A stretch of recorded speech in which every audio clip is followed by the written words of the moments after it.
C'est l'un des effets secondaires de la pandémie de Covid-19.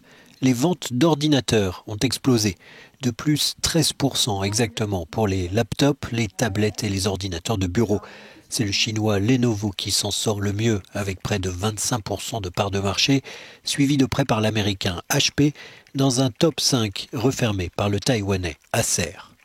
Les mesures de confinement ont favorisé une explosion des technologies dans la vie quotidienne en 2020.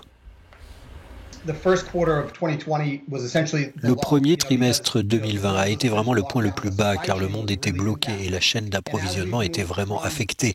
Au fur et à mesure que nous sommes passés de mars à décembre, nous avons constaté une dynamique qui s'est accélérée. Les consommateurs auparavant engagés dans une course à la mobilité ont dû, confinement oblige, revoir leurs priorités. La pandémie a clairement été négative pour l'environnement humain dans son ensemble, cela ne fait aucun doute.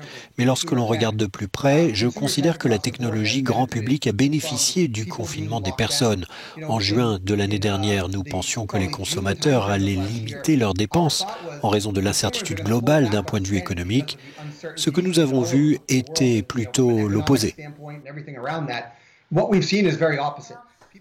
Les particuliers, les entreprises, les écoles ont investi cette année dans des moyens pour rester en contact. Et l'arrivée de Joe Biden pourrait renouer le contact avec la Chine. Je pense que ces deux pays ont besoin de l'autre pour les progrès technologiques. Il se passe des choses incroyables. Avec les taxes douanières, tout le monde n'est pas gagnant et certainement pas les consommateurs et beaucoup de ces entreprises qui essaient d'y travailler.